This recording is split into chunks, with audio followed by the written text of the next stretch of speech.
In 1997, I played a game called Abe's Odyssey that pretty much changed the entire way I looked at video games. Nice.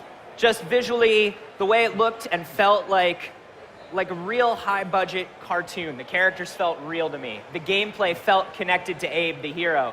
And now I've got Lorne Lanning here, who created the original Oddworld, and now we have Oddworld New and Tasty, where we are revisiting that original game. We are.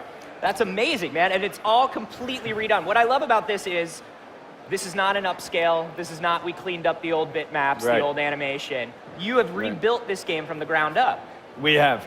Working with Oddworld and Joe, worked together, and we saw an opportunity with the limited funds that we had to revisit the original Abe, and we, since 2008, we've been really getting more in touch with community, getting our games online.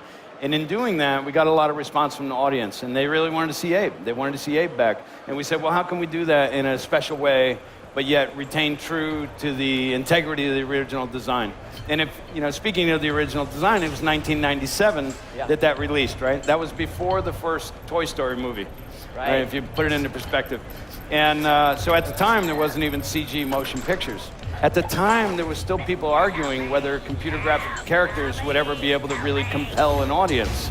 And I always thought that was just, being someone from 3D computer graphics, that was just kind of crazy. It was obvious to me that the future was going to be more expressive in computer graphics. And so Abe was our first opportunity to really tell a story, our own story, using the mediums that we loved, which was 3D computer graphics and gaming.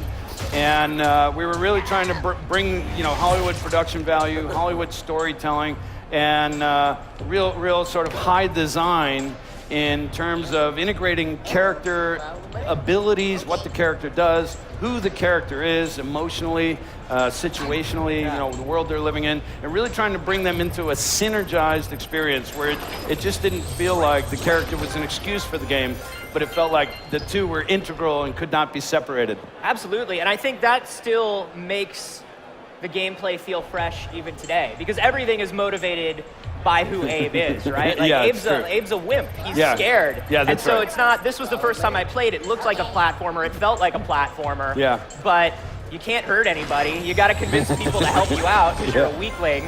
It was all just so fresh. When you came back to completely redesign this, was there anything you wanted to tweak in terms of gameplay, in terms of interface, to kind of update it? I mean, there was a number of things, right? The original game was very hard.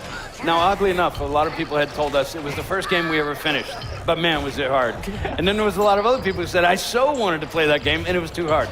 So one of the things we knew we had to address was just difficulty levels. We had to make it more accessible for people with a lighter dexterity, and we had to make it equally as tough as the original for the people who wanted that nostalgic, hardcore feeling.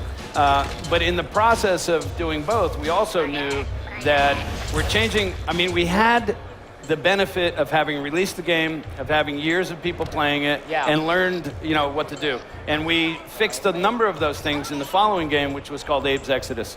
And then like quick save and perfect save, and things we had screwed up the first time and really pissed people off. To say, I gotta tell you, the checkpoints in the original. Yeah, sorry about that. They made me cry a little bit. I teared up a little bit more.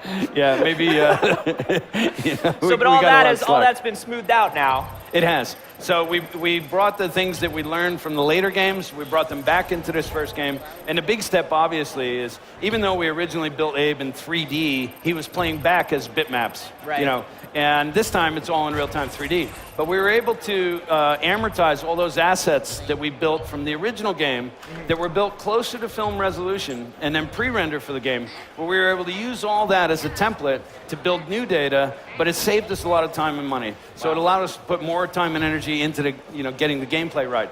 And if you look, like even right in these scenarios, these used to be hide zones, but in real-time 3D, dealing with dynamic lighting, you're coming upon things faster, it was harder to do as just shadows. So we had to find solutions like steam zones.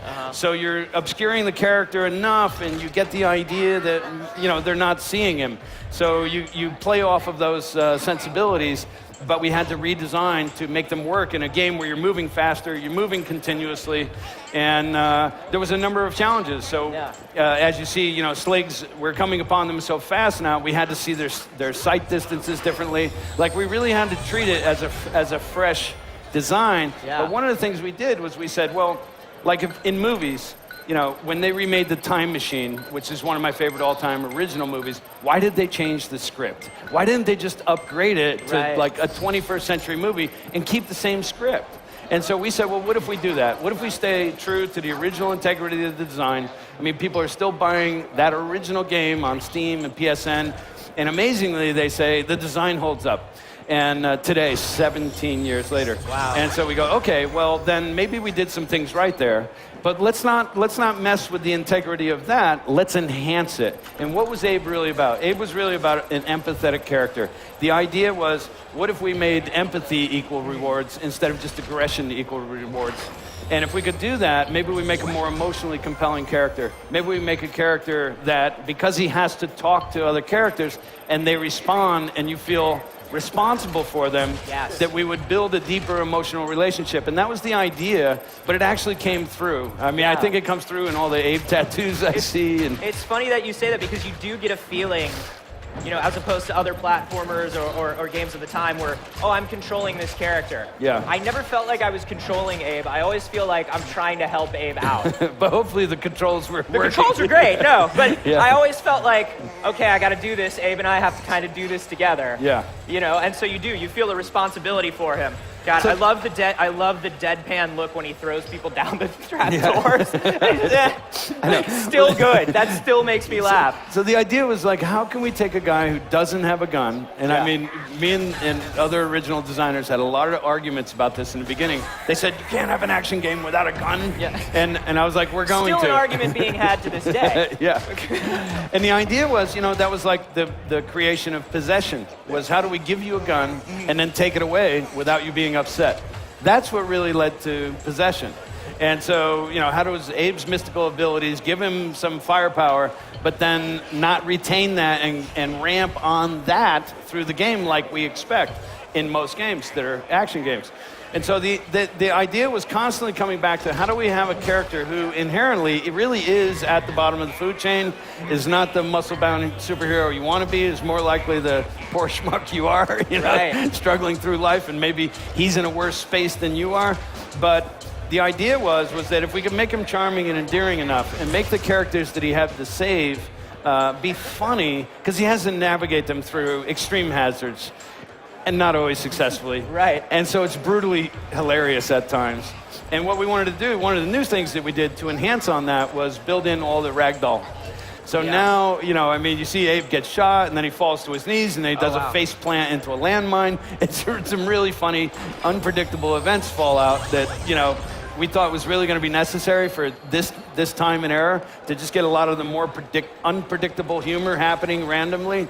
And I think that's working. That's awesome. And so, New and Tasty is coming to which consoles? It's coming to PlayStation 4 first, and we'll be following up, of course, with the PS Vita and PS3. We don't have dates on those yet. We just have a small team. It'll be on PC. We're still looking at when we'll release Wii U, and Xbox One looks like it's in the cards as well. I love the idea of being able to finally take this with me as a portable game. Well, so are we. That's awesome, man. Yeah. Well, great. Thank you so much for joining me. PlayStation